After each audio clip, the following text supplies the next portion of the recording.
warahmatullahi wabarakatuh. Pemirsa setia Jember 1 TV yang beriman, alhamdulillahirabbil alamin, pada hari ini kita telah sampai puasa ke-18, puasa di bulan suci Ramadan. Pemirsa, berbahagialah kami golongan orang-orang yang dapat menikmati kenikmatan di bulan suci Ramadan, karena banyak sekali orang yang tidak sampai di bulan penuh berkah ini, dan banyak sekali faktornya seperti tidak sampai usia, sakit ataupun karena kesesatan. Kali pemirsa, di sini saya Desi Syatna dapat kembali menemani aktivitas sore Anda pada hari ini dalam program Dialog Ramadan bersama Dr. Kiai Haji Abdul Haris MAG, live dari Masjid Jami Al Baitul Amin Kabupaten Jember. Nah, untuk Anda pemirsa yang tidak dapat bergabung bersama kami, langsung saja bisa mendownload aplikasi Jember 1 TV melalui Play Store atau mengecek di website kami di www.jember1tv.go.id. Dan pemirsa, sembari menunggu datangnya adzan maghrib, langsung saja kita simak Dialog Ramadan selengkapnya.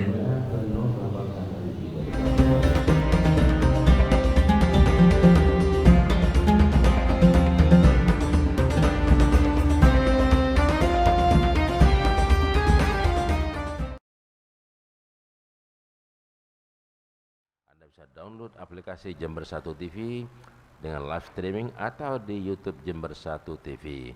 Baik pendengar dan pemirsa di rumah, kita akan segera menyapa narasumber kita yang sore ini mengambil topik Al-Quran adalah mukjizat sepanjang zaman.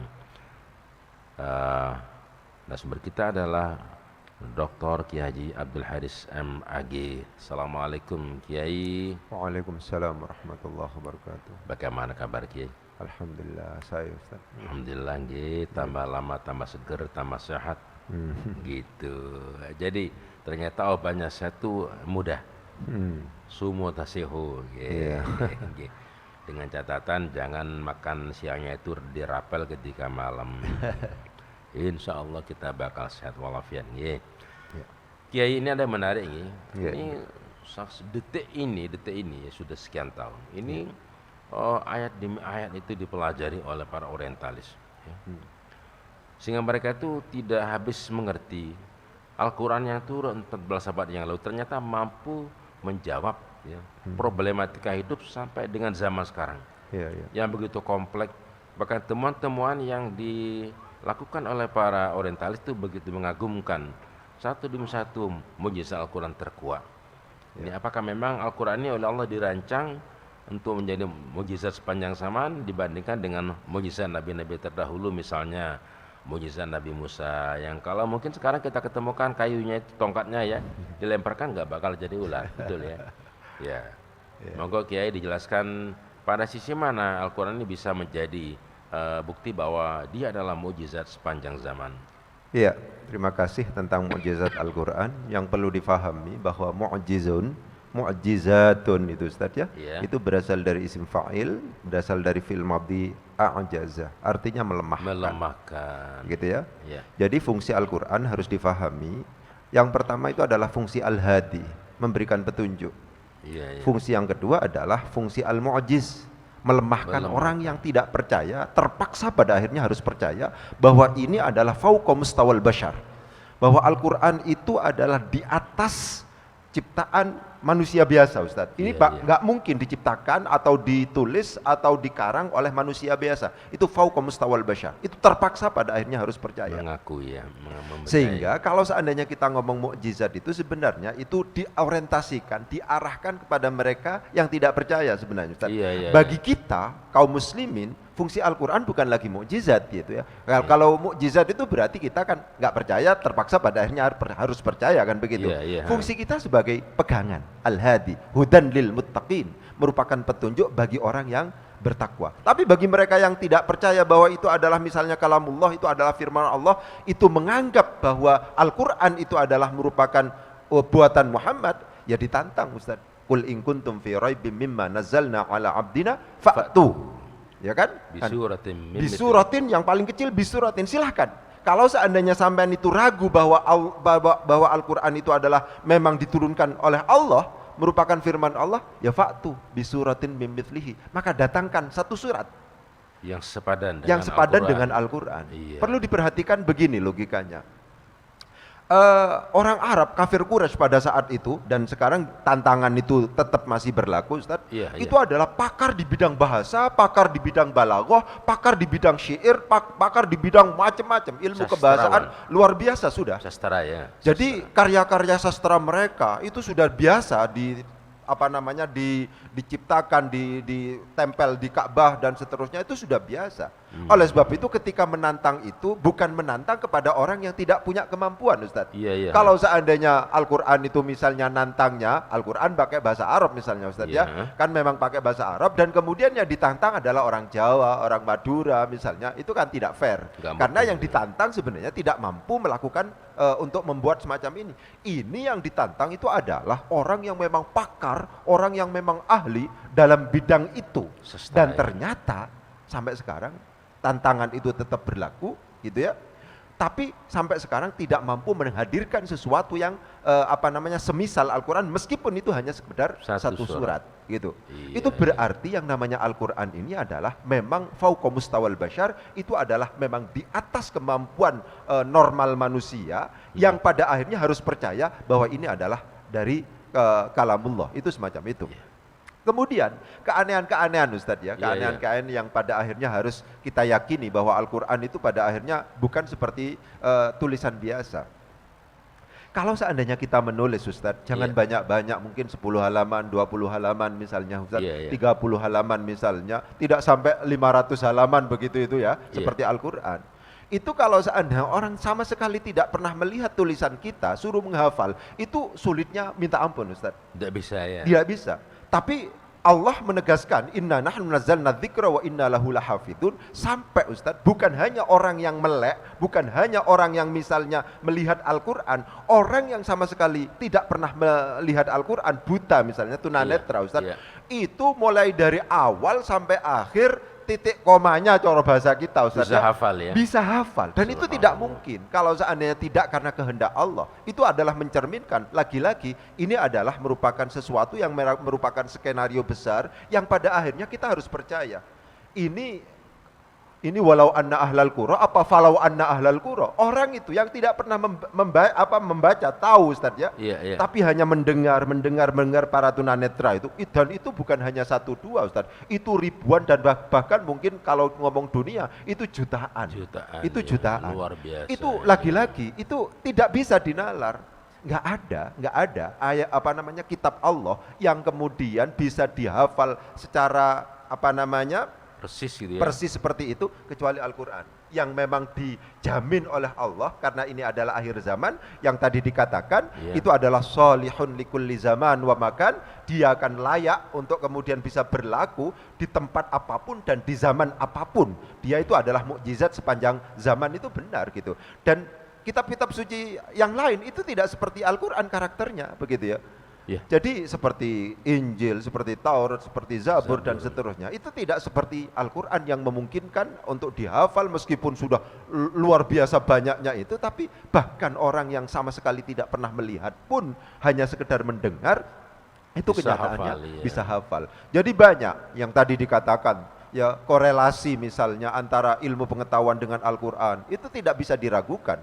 Ya, yang pada akhirnya pada zaman itu 14 tahun abad yang lalu, 15 abad yang lalu itu sama sekali masih belum ada ilmu pengetahuan yang seperti itu, masih belum ada, tapi sudah tertulis dengan bagus di dalam Al-Quran. Itu berarti bahwa memang ini bukan rekayasa Nabi Muhammad, tapi ini adalah memang firman Allah yang memang benar-benar dijaga sebagaimana yang tertera di dalam ayat Al-Quran, inna nahnu nazzalna dzikra wa inna lahu lahafidun. Dan banyak lagi keanehan-keanehan yang pada akhirnya menegaskan bahwa Al-Quran ini bukan ciptaan manusia. Itu intinya seperti itu, Ustaz. Yang paling gampang itu panjenengan cari Al-Quran dimanapun di dunia ini. Di Arab, di Mesir, ya, di Amerika, di Rusia, di Cina, di Eropa, semuanya sama, tidak ada perbedaan satu ayat pun, tidak ada. Iya, betul. Ini artinya apa? Keasliannya itu terjamin secara ilmiah gitu, dan bahasanya itu yang digunakan pada masa itu sampai sekarang tetap pakai bahasa itu dan dipahami.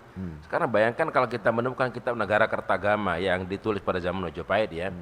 Sekarang kita temukan sekarang nggak bisa baca kita sudah. Kenapa? Itu sudah nggak berlaku lagi, bahasanya sudah nggak berlaku gitu loh. Sudah musnah. Iya, oleh karena itu maka siapapun mengakui bahwa Al-Quran adalah merupakan mukjizat yang nyata-nyata ini tetap bertahan sepanjang masa, karena memang di Al-Quran itu bukan buatan Kanjeng Nabi, tapi adalah langsung dari Allah Subhanahu wa taala. Iya, betul. Dan sekarang ini muatan-muatan keilmuannya itu satu demi satu dibuktikan kebenarannya oleh para ilmuwan barat. Gitu. Iya. Baik, seperti itu ulasan tentang Al-Quran, karena sekarang ini masih hangat ya. Sekarang tanggal 18 Ramadan, yaitu kemarin malam kita memperingati Nuzul Quran ya, malam turunnya Al-Quran, yaitu pada malam Lailatul Qadar. Iya. Monggo di antara para pendengar di rumah, teleponnya tersedia untuk Anda di 336652 ya, 336652. Ya, monggo silakan masuk.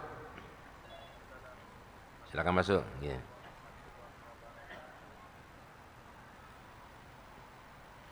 Monggo Pak, masuk silakan, nggih. Waalaikumsalam warahmatullahi wabarakatuh. Suaranya mohon diperkeras, sayup-sayup. Kurang kedengaran, Pak.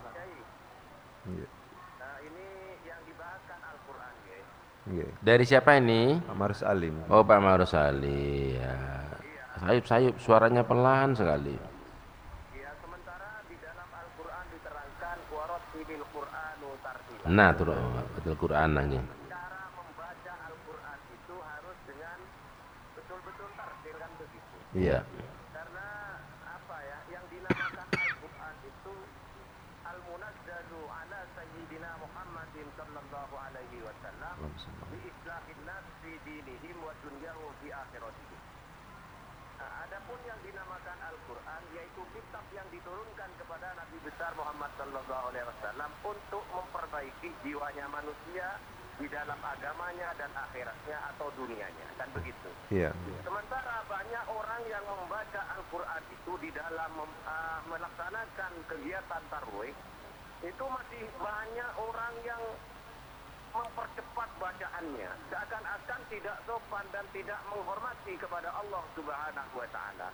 Padahal di dalam Al-Qur'an diterangkan oleh Nabi sallallahu alaihi wasallam, "Man qara'a al-Qur'anu bila tajwidin", kalau tidak keliru lah, "Man qara'a al-Qur'anu bila tajwidin fa huwa mudinnatun li ayyaqa fi ghairi takyid syai'in minhu fa ya'tamu wa yadkhulu fi umumihi qaulihi sallallahu alaihi wasallam, rubba qari'in lil Qur'an wal Qur'anu yal'anuhu." Banyak sekali orang yang membaca Al-Qur'an, tapi Al-Qur'an itu melaknat kepada orang yang membaca. Karena mengapa? Tidak lewat tajwid. Kadang-kadang sebagai kiai ini supaya menjadi manfaat, karena banyak sekali akhir-akhir ini orang yang mengimami tarawih itu secara cepat, tidak tartil. Yang penting segera selesaikan, begitu tujuannya. Padahal ini yang dibacakan Al-Quran. Nah, menurut Bapak Yai, bagaimana orang yang membacakan Al-Quran dengan tanpa tajwid? Terima kasih. Wallahu muwaffiq ila aqwamit thariq. Assalamualaikum warahmatullahi wabarakatuh. Waalaikumsalam warahmatullahi wabarakatuh. Ini ketika sholat tarawih terutama, orang-orang itu yang jadi imam membaca Al-Quran dengan cepat sehingga terkesan itu mengabaikan prinsip-prinsip tajwid. Ini gimana, Yai? Iya, tajwid itu ada dua kategori, Ustadz ya. Iya. Ada yang sampai misalnya dianggap sebagai yughayyirul makna, ada yang tidak sampai batasan yughayyirul makna. Kalau seandainya misalnya pada makharijul huruf itu kan fatal, Ustaz ya. Iya, iya. Misalnya alamin dirubah menjadi alamin misalnya. Sakit, dari ain menjadi hamzah, itu sudah fatal misalnya. Iya. Ya secara umum tajwid itu harus diikuti. Oleh sebab itu anak kita ketika kita ajari baca Quran, jangan lupa juga diajari tajwidnya karena itu sangat penting. Yeah. Akan tetapi secara umum dua kategorinya itu. Kalau seandainya itu yang sampai yughayyirul makna, maka itu disebut sebagai yang dosa itu. Karena itu bagaimanapun juga akhirnya akan berdampak pada Al-Quran itu bisa berubah, kan begitu Ustaz ya. Yeah. Tapi kalau seandainya misalnya karena kecepatan mungkin dalam konteks makharijul hurufnya tetap misalnya, tapi mungkin iqlab, idhar, ikhfa'nya itu kurang begitu tepat sedikit lah Ustaz ya. Itu mungkin masih memungkinkan untuk ditoleransi. Oleh sebab itu ada istilah tapi kalau jangan jadi imam. Jangan. Iya. Itu termasuk dalam kategori ummi dan qori nanti Ustaz ya. Iya. Yang Quran itu istimewa.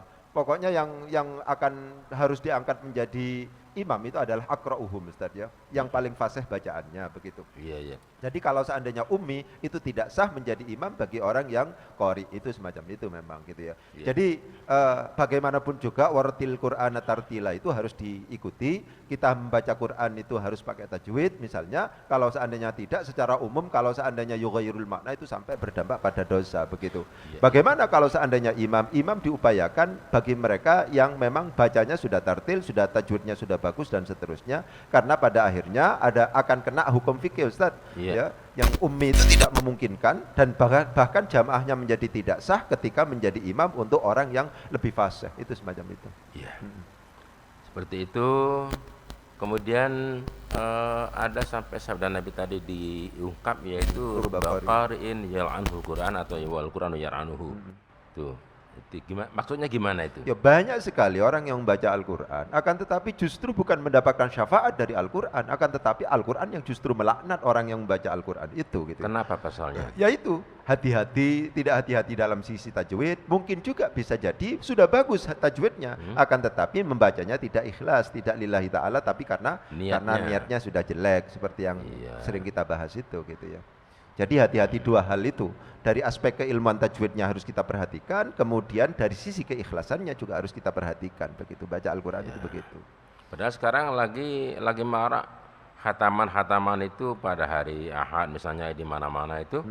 Sementara bacanya tidak tidak pas gitu loh. Tapi kita gimana mau memperbaiki uang itu cuma dicorongan gitu. Ya seperti yang kita diskusikan sering Ustaz ya. Quran itu memang bukan kalamnya manusia. Itu adalah kalamullah. Bagaimana kita memegang Al-Quran ada aturan Ustaz. Kan gitu kan? Bagaimana melafatkan Al-Quran? Mengucapkan Al-Quran itu ada aturannya. Yang jelas orang yang sedang jinabat itu tidak boleh melafatkan Al-Quran. Membaca Al-Quran itu harus dalam kondisi suci dari hadas besar, kan begitu? Kalau seandainya memegang Al-Quran itu juga harus dalam kondisi punya wudhu. Pun juga demikian, ketika kita mendengarkan Al-Quran misalnya, itu harus ada adab-adab yang kemudian harus kita ikuti. Wa idza quri'al Qur'anu fastami'u lahu wa ansitu la'allakum turhamun. Begitu. Jadi Quran itu memang spesial, beda. Cara kita memegang beda, cara kita mendengarkan beda, cara kita melafatkan juga beda. Sehingga memang ketika misalnya kita sudah siap untuk dipengeras suarakan Ustaz, diupayakan yang tajwidnya bagus, atau misalnya dalam kondisi deres bareng Ustadz ya. Ya kalau seandainya dibenarkan itu jangan marah, itu semacam itu. Sehingga gini, mungkin ada dua pilihan ya. Membaca Al-Quran model tadarus, di mana ada yang membaca, menyimak, gitu ada yang menyimak, memperbaiki dan sebagainya. Tapi resikonya tidak hatam satu hari. Tapi ini mengejar hatam satu hari, cuma bacaannya bisa palta-pelpal gitu ya. Ini yang bagus yang mana? Ya, bagaimanapun juga pendekatannya harus kualitatif Ustadz, bukan kuantitatif. Betul. Jadi tidak mesti 30 juz itu lebih bagus dibandingkan dengan yang 1 juz misalnya. Kalau kalau bacanya yang jelek begitu itu misalnya, begitu ya. Jadi yang baik adalah justru malah tadarus, walaupun selesai berapa minggu, tapi dia sifatnya kan belajar ya. Betul, Karena kalau sudah belajar walaupun salah ya tidak apa-apa, namanya belajar kan gitu. Tapi ada yang menegur Ustaz. Betul, ada yang menyimak. Tapi kalau sudah merasa sudah baik dan ternyata seperti itu bacaannya kan, nah ini jangan-jangan bisa masuk pada kategori ini. Rubba qari'in yal'anhul Qur'an wal iyadu billah. Wal Baik, monggo silakan dari para jamaah, para hadirin yang mau nanya, monggo silakan. Maju ke depan Pak, nggih.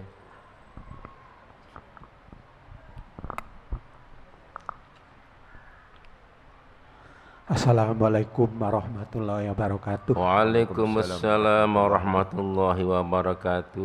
Kenalkan Pak Yai, nama saya Haji Ibrahim. Haji dari Ibrahim. Lingkungan Kauman. Iya, nggih, Haji Ibrahim. Jamaah tetap saya ini. Tanyakan Pak Yai, Nggih. masalah fenomena artis. Iya. Itu artis itu sekarang tuh banyak itu karena ingin cantik, ingin terkenal dan sebagainya, merubah bentuk misalnya hidungnya yang tadinya kurang mancung, dimancungkan, terus yang kulitnya tadinya sebetulnya tidak putih, sekarang jadi putih sampai mulus dan sebagainya, sehingga itu menaikkan ini tarif honor. Itu penghasilannya itu kira-kira bagaimana Pak Kiai? Apa itu bisa dikatakan halal apa enggak nanti? Gitu. Justru yang lebih bagus kalau misalnya itu bisa belang-beling kulitnya, bisa ikut sirkus. Yang pertama Pak ya. Yang kedua, ini tadi malam saya ini kan itu jadi terbangun dari tidur, terus saya nyetel TV, lu kok ada peristiwa demo di Jakarta seperti itu gitu loh. Jadi itu kan memang di situ tuh di dalam demo itu memang kan ada. Jadi itu saya lihat orang-orang itu muslim yang pakai surban dan sebagainya. Tapi sudah membaur dengan perusuh terus dengan itu komunitas sehingga tadi malam itu seperti perang Pak Yai. Jadi itu dari pihak pendemo, perusuh dan sebagainya itu melempari aparat keamanan itu dengan petasan, bom molotov, terus itu ada yang pakai batu dan sebagainya. Jam berapa itu? Jam 1 malam Pak Yai. Jadi setelah peristiwanya itu kayaknya setelah sholat itu setelah taraweh itu sampai jam 1 malam kira-kira gitu. Subhanallah. Nah itu terus misalnya katakanlah ya Pak Yai. Terus ada katakanlah yang katanya ulama di situ ya, itu sampai meninggal. Apa bisa dikatakan itu meninggalnya ini itu mati syahid? Padahal sebetulnya mati syahid itu kan memerangi orang kafir gitu loh. Nah ini kan sesama itu kan sebagian besar walaupun aparat itu kan juga banyak Islamnya gitu. Itu mungkin terima kasih Pak Yai. Assalamualaikum warahmatullahi wabarakatuh. Waalaikumsalam warahmatullahi wabarakatuh. Yang pertama ini singkatnya operasi plastik untuk merubah bentuk seseorang dari ketika lahir demikian, kemudian ketika dia ingin terkenal menjadi orang yang selebriti, dilakukan operasi plastik misalnya. Ini saya kira hukumnya sudah jelas tuh ya. Jadi secara umum begitu ya, khalqullah ya, ciptaan Allah itu tidak boleh untuk kemudian dirubah-rubah, kecuali apabila di situ ada penyakit. Ya jadi misalnya dari awalnya sumbing misalnya, kan ada operasi bibir sumbing, itu gak apa-apa dalam konteks memperbaiki.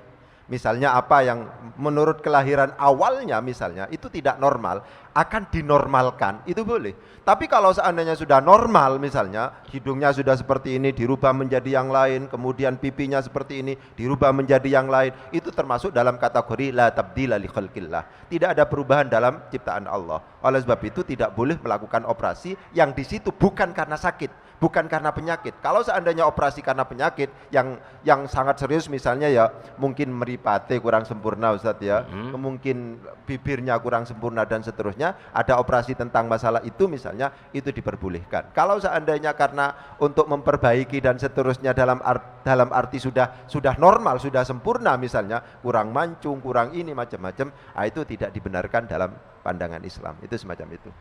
Atau kadang-kadang orang terkena siraman air keras ya. Ya pokoknya karena penyakit Ustadz ya. Ada musibah ya. Iya musibah. Boleh saja kalau begitu. Karena itu operasinya memang untuk memperbaiki, untuk ada penyakitnya begitu. Tapi kalau seandainya sudah normal kemudian itu yang tidak diperbolehkan. Saya kira itu sudah lama ditanyakan gitu, sudah bolak-balik. Justru sekarang ini lebih maju lagi. Bagaimana mengembalikan virginitas dengan operasi ini yang sampai ke sana sekarang ya. Sampai orang laki ini bisa dioperasi menjadi orang perempuan ya. Lah ini kan nyata-nyata sudah merubah ciptaan Allah, itu yang jelas. Secara umum konsepnya seperti itu gitu ya. Islam mempunyai batas-batas tertentu dalam masalah seperti itu. Yang kedua, ini gajinya ada itu. Gajinya itu Ustaz. Mana? Yang tadi ditanya gajinya itu haram. Oh, kalau sudah operasinya saja sudah haram gitu. Gajinya lihat dulu pekerjaannya. Jadi kalau gaji itu operasi plastik kerjaannya cuma memasak di dapur, yang nggak ada kaitan dengan perubahan wajah dan sebagainya, nggak masalah. Gaji tidak ada kaitannya. Gaji itu kaitannya dengan ujroh, itu ada ujroh, ada amal, Ustaz ya. Kalau amalnya memang tidak ada kaitannya dengan itu, ya sah-sah saja. Kalau pokoknya dia tidak melakukan kemaksiatan, ya boleh-boleh saja. Ya. Jadi artinya ketika dia roba misalnya wujudnya itu kemudian menjadi seperti Hulk ya, lalu dia menjadi tukang apa? Panggul ya. Nah, nggak ada kaitannya. Nggak ada kaitan itu. Yang dibayar adalah kerjanya sebagai tukang panggul gitu, manol ya. Iklan dulu. Ya. Tapi kalau kaitannya dengan kecantikannya itu untuk supaya laris jadi artis, berarti terkait tuh ya. Secara umum begitulah pokoknya antara amal dan ujroh itu ada kaitan ya. Baik, begitu ya. Yang kedua masih bersabar dulu ya Pak Haji ya, ada pesan-pesan berikut ini.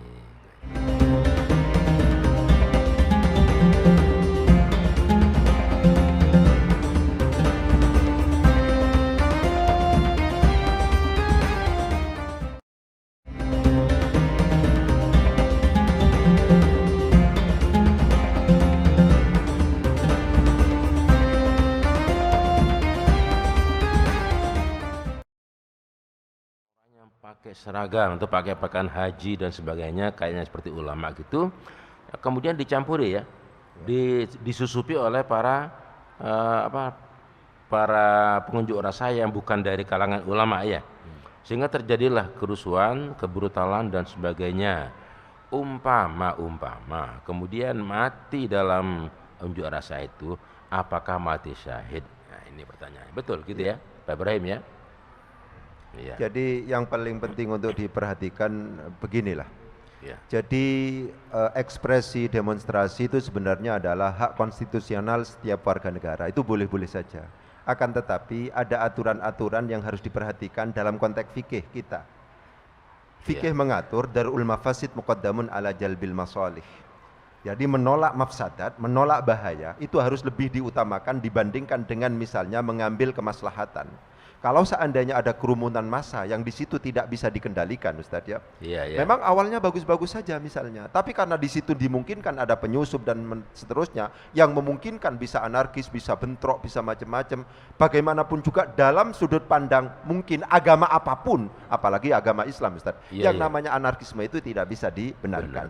Yang namanya kebrutalan, yang namanya kasar dan seterusnya itu tidak bisa dibenarkan. Ketika misalnya kerumunan massa itu kemudian berpotensi untuk kemudian terjadi seperti itu, maka kita, siapapun kita, itu kalau bisa harus menghindar, sebisa mungkin harus menghindar. Karena apa? Tadi dikatakan darul mafasid muqaddamun ala jalbil masalih. Menolak mafsadat itu, menolak bahaya itu, menolak keributan itu, menolak anarkisme itu, menghindarkan itu lebih harus didahulukan dibandingkan dengan jalbul masalih, mendatangkan kemaslahatan. Mungkin kita maslahatnya kan bisa mengutarakan aspirasi dan seterusnya itu. Tapi ketika ini bentrok, ada ta'arud, ada berbenturan, maka yang harus diutamakan adalah menolak mafsadat itu. Sehingga kita tidak boleh, kalau seandainya kita yakin seperti itu, nanti kita disusupi, ada kebrutalan, ada anarkisme, ya jangan bergabung di situ. Itu catatan pertamanya itu, Ustaz ya. Kedua. Nah, catatan keduanya, kalau seandainya kemudian misalnya di situ kemudian ada yang meninggal korban, dan seterusnya.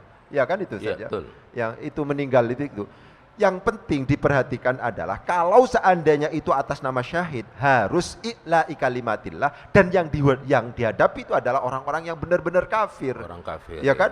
Ini sholat bersama, berjamaah bersama misalnya, ya sama-sama puasanya. Masa dianggap sebagai jihad misalnya? Kan tidak masuk akal gitu. Kita tidak akan menghukumi masalahnya apakah ini matinya bagaimana dan seterusnya. Yang jelas syahid dunia akhirat ya, syahid dunia, syahid akhirat dan seterusnya itu ada definisinya. Definisinya adalah ketika memang di situ itu peperangan melawan orang-orang kafir dan yang menjadi tujuan adalah meninggikan agama Allah, baru kemudian ketika meninggal di ma'rokah, di medan pertempuran, itu disebut sebagai syahid. Kalau seandainya tidak, ya tidak seperti itu berarti yang demonstrasi itu tidak masuk dalam kategori syahid kalau seandainya meninggal dunia, karena jelas-jelas polisi sama-sama Islamnya, sama-sama sholat tarawihnya, masa dianggap sebagai orang kafir dan seterusnya, kan nggak masuk akal itu, Ustaz. Iya, ya kita serahkan kepada Allah ya. Iya, masalah kita itu bisa menghukumi, mudah-mudahan saja itu niatnya baik,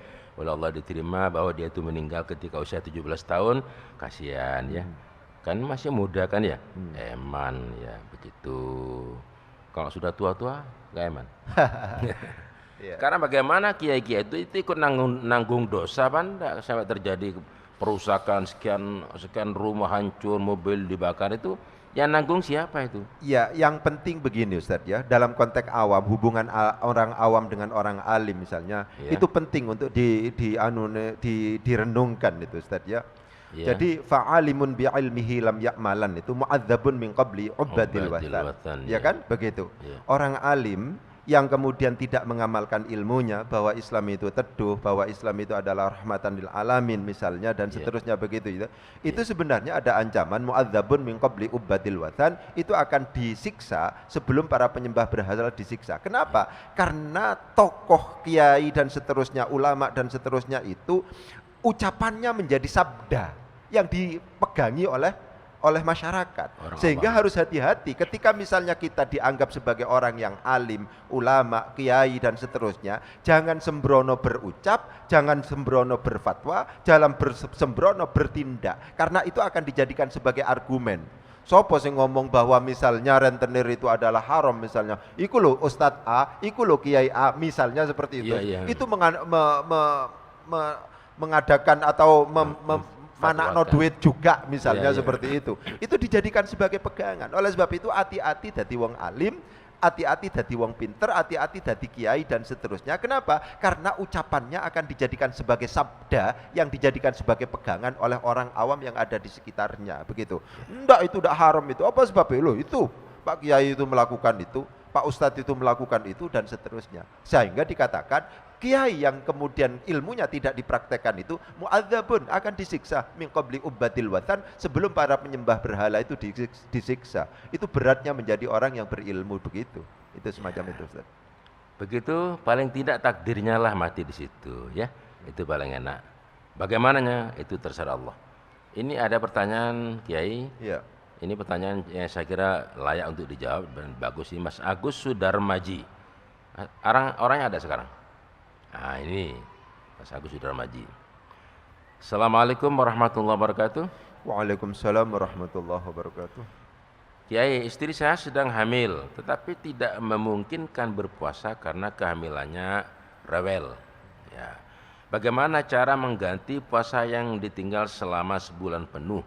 Apa harus diganti dengan puasa di luar bulan Ramadan, atau bisa diganti dengan pahala lain selain puasa? Iya. Jadi secara umum gitu ya, orang yang tidak puasa pada saat bulan Ramadan, padahal sebenarnya dia itu memiliki kewajiban untuk menunaikan puasa, itu dibagi menjadi 4. Ada hanya sekedar kewajiban qodok saja, tidak ada embel-embel yang lain. Kapan itu? Di antaranya orang hamil yang dia tidak puasa karena mengkhawatirkan dirinya. Yang tadi itu, kehamilan saya rewel misalnya, itu kan mengkhawatirkan dirinya, nggak kuat lah saya itu. Tapi kalau seandainya dia tidak puas, itu hanya qodok saja. Hanya qodok saja. Tapi kalau seandainya misalnya kekhawatiran itu sama sekali tidak melibatkan dirinya, Ustaz. Yang rewel itu bayinya. Bayinya tidak melibatkan dirinya. Saya kuat saya. Tapi saya khawatir pada bayi saya. Saya kuat sebenarnya. Ya gak apa-apa kalau seandainya puasa. Jadi sama sekali tidak melibatkan unsur dirinya, tapi hanya sekedar orang lain meskipun itu bayi ya. Itu bayi itu yang dijadikan sebagai pertimbangan utamanya, pertimbangan satu-satunya itu, maka di samping qodok juga membayar fidyah.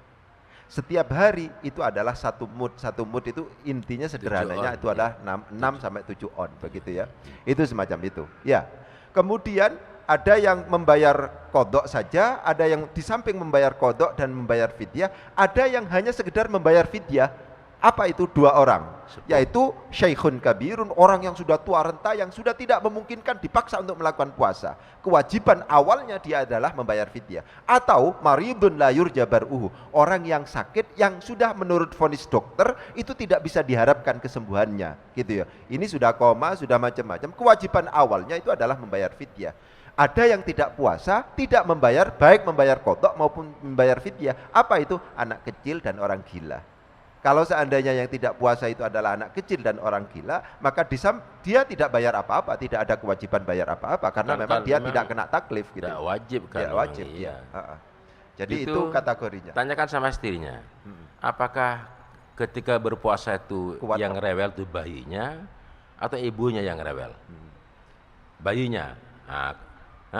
Ibunya. Ibunya. Bayinya ada pukul-pukul enggak? Masih 2 bulan. Oh masih 2 bulan, ya berarti ibunya. Masih belum bisa kulupuk. Berarti hanya kodok kalau begitu. Kapan dilakukan? Dilakukan di luar Ramadan.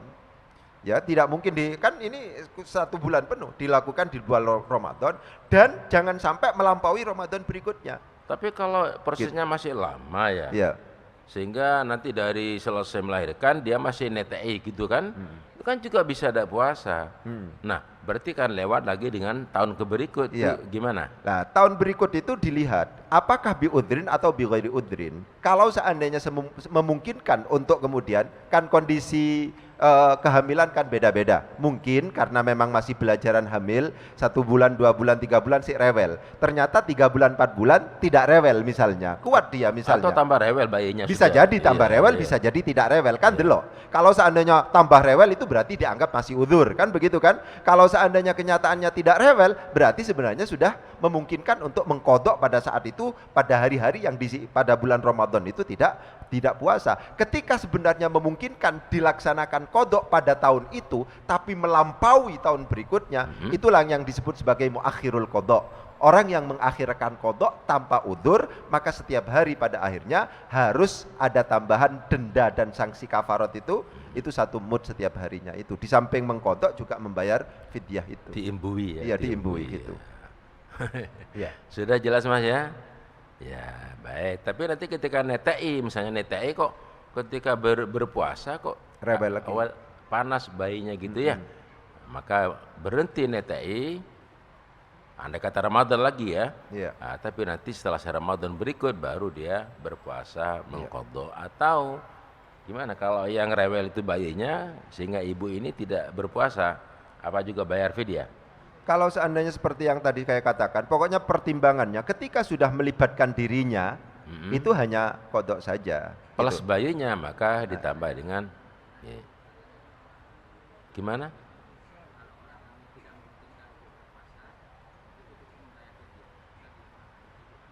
Oh enggak. Bukan gitu. Enggak ada. Pendapat yang seperti itu enggak ada. Jadi yang cukup membayar fidyah itu hanya 2. Yaitu orang yang sakit, yang sudah divonis tidak mungkin sembuh oleh dokter, yang pertama. Yang kedua adalah syaikhun kabirun.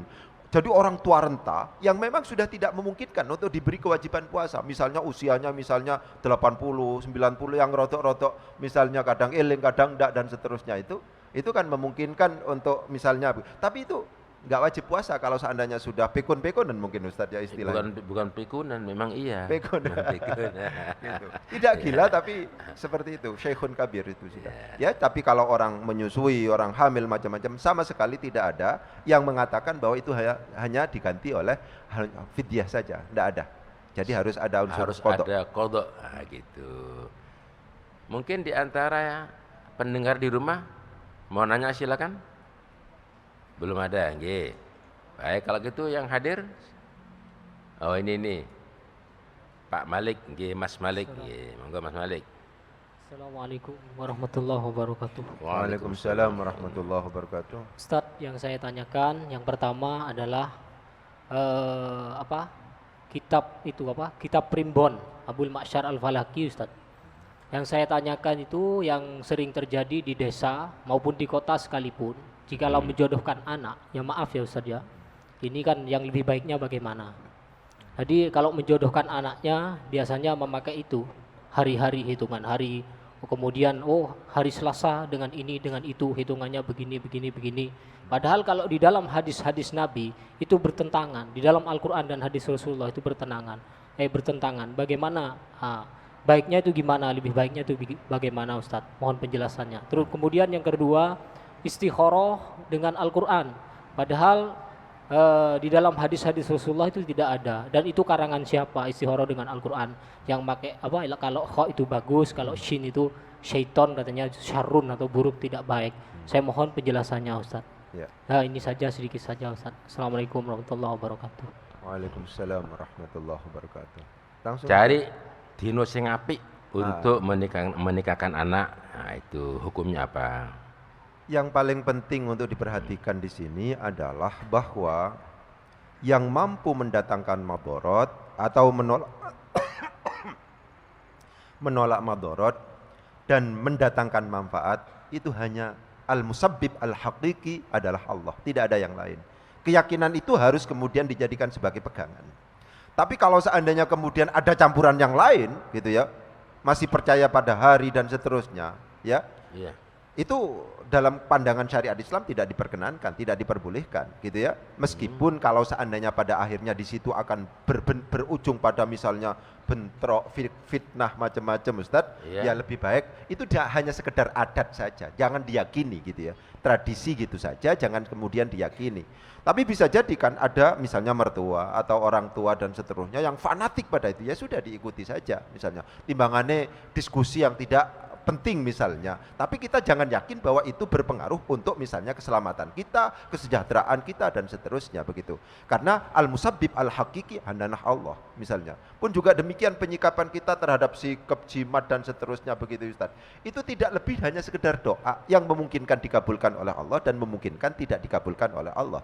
Doa itu secara umum ada dua macam, ada yang sifatnya maktub ditulis, ada yang sifatnya malfuz dilafadzkan. Oleh sebab itu penyikapan kita terhadap sikap, terhadap jimat itu tidak lebih hanya sekedar doa saja. Jangan kemudian memutlakkan Ustaz, tabrakan ndak popo misalnya, rempamane aku gak nggawa jimat iki ya entek wisan misalnya. Itu yang salah kemudian. Itu hanya doa kepada Allah yang alhamdulillah dikabulkan oleh Allah. Tidak lebih dari itu. Al-musabbib al-haqiqi, penyebab yang hakikat itu adalah Gusti Allah. Itu semacam itu, ya. Tapi saya sarankan kalau nanti mau nikahkan itu pas ketika cairnya gaji ke-13 itu boleh. Gaji ke-13 cair, besoknya menikahkan, undang orang-orang, insya Allah amplopnya tebel, tidak apa-apa. Gitu. Baik, kita akan dengarkan pesan-pesan berikut dulu.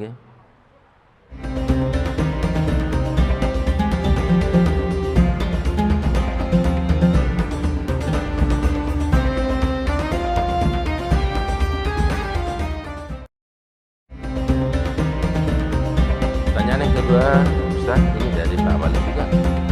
Istikharah dengan Al-Quran itu dasarnya apa? Banyak kiai mengamalkan.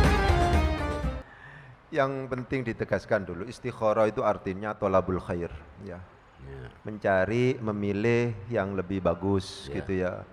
Karena kita dihadapkan pada dilema antara pilihan A dan pilihan B, gitu. Memang yang disyariatkan tidak ada lain kecuali dengan cara sholat. Ya, sholat istikharah, hanya itu memang gitu. Kemudian apakah kemudian ketika misalnya kita melakukan itu harus ada informasi dari mimpi, kemudian ini saya setelah istikharah kemudian saya mimpi ketemu apa dan seterusnya? Enggak sebenarnya, sampai mantep kita. Jadi meskipun misalnya tidak mimpi tidak apa, tapi mantep misalnya. Ada pilihan A, ada pilihan B, awalnya bimbang, kemudian mantep, itu sudah mendapatkan petunjuk dari Allah bahwa yang harus kita pilih yang di situ mantep. Karena awalnya 50-50 menjadi 60-40 atau menjadi 70-30 misalnya. Itu sudah berarti sudah ada petunjuk dari Allah. Jadi yang biasa disalahfahami oleh kalangan awam misalnya bahwa harus melalui mimpi dan itu ditafsiri lagi kemudian. Ditafsiri. Lah tafsirannya itu belum tentu ya layak ya. Saya naik kemana dan seterusnya dan seterusnya.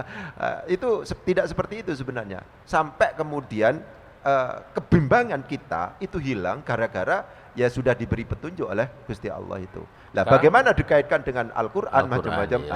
Sampai sekarang saya tidak menemukan dalil atau dasar tentang itu, meskipun prakteknya banyak dilakukan. Ya, jadi kalau seandainya ditanya siapa, saya kurang begitu bisa menjawab itu. Saya tuh langsung waktu itu diberi petunjuk oleh kiai saya, Al-Mafurlah Kiai Ahmad Siddiq. Beliau bukan orang sembarangan, kita tahu, pasti belum punya dasar.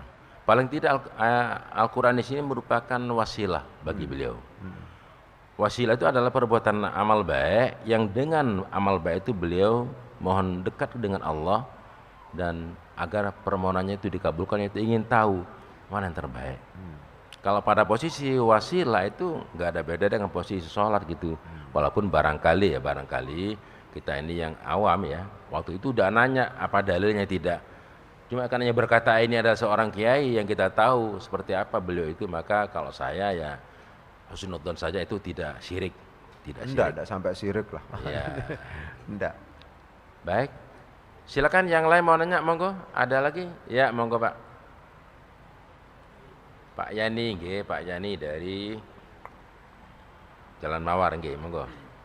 Assalamualaikum warahmatullahi wabarakatuh. Waalaikumsalam warahmatullahi wabarakatuh, nggih. Saya mau nanya masalah hutang istri saya tentang puasa itu. Jadi sampai sekarang belum bisa bayar. Nyaur waktu masih hidupnya sampai meninggalnya ini. Belum bayar. Bagaimana itu caranya? Satu ya, belum bayar. Lalu yang kedua tentang dosa. Dosa itu sudah dilakukan oleh seseorang atau saya sendirilah katakannya. Melakukan dosa maksiat, dosa pada kedua orang tua, saudara, sama tetangga, sama orang lain. Nah, tapi saya ini sudah mohon ampunan kepada orangnya, kepada istri saya, kepada orang tua saya, kepada Allah sendiri. Jadi hal ini sudah saya lakukan mulai dari kecil sampai tua ini. Oleh karena itu, apakah dosa-dosa ini nanti akan dihitung lagi atau disiksa di akhirat nantinya itu. Padahal kita sudah mohon ampun, istighfar, puasa, sholat untuk mohon ampun dan sebagainya. Tapi masih ada ganjalan-ganjalan. Nanti orang yang melakukan dosa ini akan disiksa di alam kubur. Ada yang begitu, ada yang di alam mahsyar. Wah, ini mohon maaf ya, saya mau tanya seperti itu. Bagaimana? Apakah ampunan-ampunan yang kita minta kepada Allah itu dan kepada orang yang bersangkutan itu tidak berlaku? Itu sehingga di dalam pelajaran agama yang sebenarnya, apakah kita ini sudah puasa katanya? Terima kasih. Wassalamualaikum. Baik. Yang pertama, hutang puasa oleh istri belum dibayar sampai wafat. Ya. Ini bagaimana caranya bisa diganti dengan membayar apa namanya? Ya secara umum gitu ya, kalau denda ya. Iya, secara umum puasa seperti yang sering kita diskusikan, ada dalil khusus tentang itu. Kalau seandainya bukan karena tadi sakit dan seterusnya itu Ustaz ya. Kalau karena keteledoran misalnya. Ya. Jadi man mata alaihi siyamun shoma anhu waliyuhu gitu ya. Kalau seandainya mati, wafat, kemudian dia masih memiliki tanggungan berupa puasa, itu memungkinkan untuk digantikan puasa oleh walinya, oleh orang kerabatnya gitu. Boleh boleh suami, boleh anak dan seterusnya gitu. Memungkinkan. Karena punya utang berapa begitu ya. Itu memungkinkan karena ada hadis tadi, man mata alaihi siyamun, barang siapa yang mati dan dia itu memiliki hutang puasa, shoma anhu waliyuhu, maka dia harus boleh digantikan oleh puasa oleh walinya gitu ya. Jadi bapak, kemudian anak, kemudian ya saudara kerabat dekat misalnya, itu memungkinkan untuk kemudian menggantikan puasa yang ditinggalkan itu gitu. Yang kedua, ini mulai masih kecil ya. Itu sudah berbuat dosa. Iya. Itu Pak, kalau masih kecil belum dosa Pak, sampai dia mukallaf nggih. Iya. Jadi istighfarnya itu sudah terus berkesinambungan dan dia merasa bahwa dosanya sudah diampuni Allah. Apakah besok yaumul mahsyar masih dihisab lagi? Ya. Kalau seandainya kita melakukan dosa dan kemudian kita sudah taubat, itu seperti orang yang tidak punya dosa. Kaman la dzambalahu ya. Ya, at-taib minadz-dzambi, orang yang bertobat dari dosa itu kaman la dzambalahu, sebagaimana orang yang sama sekali tidak memiliki dosa. Itu apabila taubatnya itu adalah nasuha, bukti bahwa kita taubatnya itu adalah nasuha, kita tidak mengulangi lagi, menyesal, berkomitmen ya. Dan kalau seandainya kemudian itu berkaitan dengan anak Adam tadi sudah diceritakan, dosa kepada orang tua, dosa kepada istri, dosa kepada tetangga dan seterusnya, kita sudah datang dan benar-benar minta ampun misalnya seperti minta maaf gitu ya. Itu ya sudah berarti hak dan tanggungan kita kepada sesama manusia sudah gitu ya. Kecuali Ustadz kalau seandainya dosanya dosa utang hanya minta maaf misalnya, itu ya kurang, ya harus disauri dhisik gitu loh ya. Itu harus disauri dhisik gitu. Umpama gini, Dek, aku tahu selingkuh, aku njaluk sepuro ya, gimana? Kalau selingkuh itu sebenarnya bukan dosa kepada istrinya, tapi kalau selingkuhnya selingkuh apa Ustaz? Kalau nyakiti hati istrinya itu semacam itu. Dan berarti minta ampunnya kepada Allah dan istrinya. Iya. Dia dipentung sama istrinya. Gitu. Pokoknya Pak, kalau sudah kita itu mohon ampun kepada Allah dan diterima tobatnya, tidak ada dosa lagi, berbuat dosa tambahan ya. Insya Allah sudah diampuni oleh Allah. Tapi kalau nambah lagi, nah, maka otomatis ada perhitungan baru. Itu kenapa kita ini oleh Nabi diajari saben hari kita istighfar minimal 100 kali, minimal. Rasulullah begitu, apalagi kita. Baik, saya kira waktunya sudah habis. Monggo Ustaz di closing tadi. Iya, secara umum harus ditegaskan bahwa fungsi Al-Quran itu adalah memungkinkan untuk dianggap sebagai Al-Hadi, sebagai pemberi petunjuk misalnya, hudan lil muttaqin, memungkinkan juga dianggap sebagai Al-Mu'jiz, melemahkan bagi mereka-mereka yang tidak percaya bahwa Al-Quran itu adalah kalamullah, Al-Quran itu adalah firman Allah, itu fungsinya adalah mu'jiz, memaksa mereka untuk kemudian percaya bahwa itu adalah memang benar-benar firman Allah, bukan buatan Muhammad. Itu mungkin yang penting untuk diperhatikan dalam konteks ini. Terima kasih. Saya kira begitu untuk jumpa kita sore hari ini. Mudah-mudahan besok sore kita jumpa lagi pada kondisi yang lebih baik. Allahumma amin. Ustaz masih bisa hadir ya? Insyaallah. Insyaallah. Terima kasih. Wassalamualaikum warahmatullahi wabarakatuh.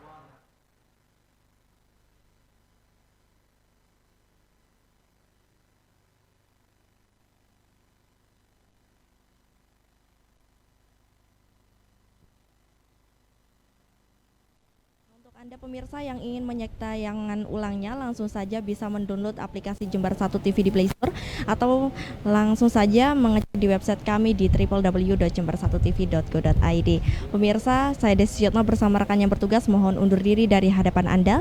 Sampai jumpa besok di Dialog Ramadan edisi selanjutnya. Selamat sore, selamat berbuka puasa, dan wassalamualaikum warahmatullahi wabarakatuh.